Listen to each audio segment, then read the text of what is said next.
Hey everyone, this is T. Ray from Hanshin Tigers English News. H10, how you doing?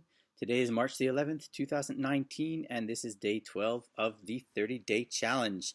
Well, if you are aware of Japanese history, you know that March the 11th is a very big day. 8 years ago on this day, there was a huge earthquake in the Tohoku area, which set off a tsunami, which hit a nuclear power plant, which set off a whole bunch of disaster for the people of that area. And so our prayers are still with those people. Some of them still, maybe not back in their homes. Many of them still suffering the effects mentally or physically of what happened there.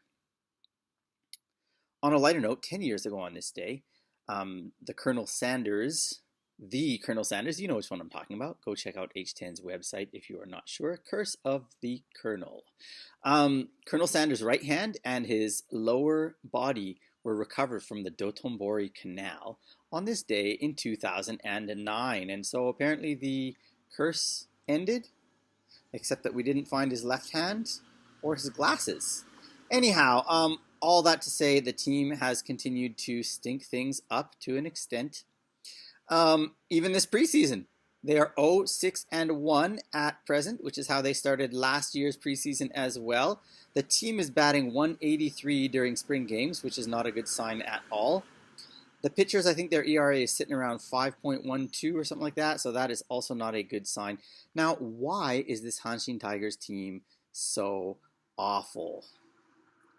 We could look back at several factors. We're going to look at the draft, though, because today's 18 days until opening day, and number 18 for our team was our first round draft pick a year and a half ago, and that would be Kosuke Baba, who's a pitcher out of Sendai. He, I think, made 2 appearances on the top squad last season. Neither of them went particularly well. I think one better than the other. Anyhow, needless to say, he did not have an immediate impact. Last year, or the year before that, was Yusuke Oyama, and he's had some impact, but not for a full season yet. The year before that, it was Shun Takayama in the first round. He won Rookie of the Year and has since disappeared. You'll have to forgive all the cars going by. I forgive them. I hope you do too. Okay, getting back to things. The year before that was Yuya Yokoyama, who recently became a development player because he had such poor performances and so many injuries when he was not a development player. The year before that was Yuta Iwasada, who was actually decent. He's made the rotation and he has his ups and downs. The year before that, finally we get to Shintaro Fujinami, whom we talked a little bit about yesterday. And we could go back and back.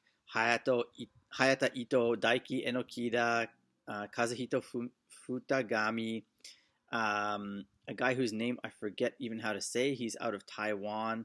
Let me look it up for you quickly here. It is Xiao Ije. That's probably a terrible pronunciation. Japanese would be Shou Iketsu. He pitched all of 8 innings for the top squad.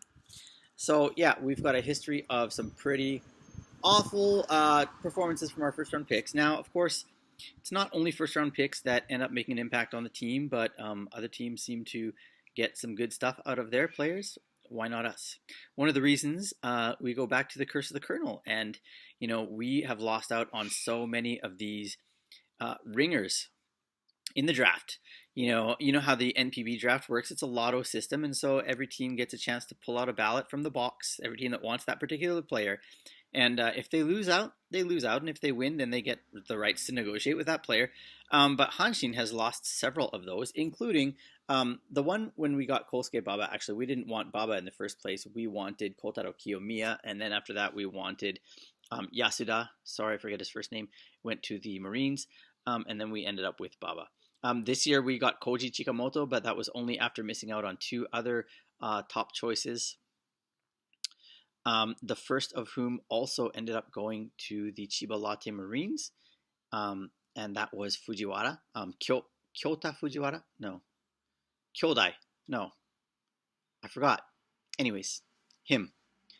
And then after that, it was Tatsumi, who ended up going to Rakuten. So this is, again, our 3rd choice of a first-round pick. We'll see how he turns out. But anyways, that's the team in a nutshell. We keep losing out on these potential first-round draft picks. Even if we go back before pre-Fujinami, you know that actually Hanshin tried to get Yusei Kikuchi, who is now with the Seattle Mariners. We tried to get Sho Nakata. We tried to get Hideki Matsui. We tried to get Hideo Nomo. We tried to get Kazuhiro Kiyohara. So all these superstars we ended up losing out in the lottery, or just bad luck or curse or what have you. Well, hopefully you got something out of today's talk. If you did, if you like what you're seeing, subscribe. If you have missed out on the first 11 days of the series, go back and check them out. We're going to put day 11 right there. And I'll see you all tomorrow.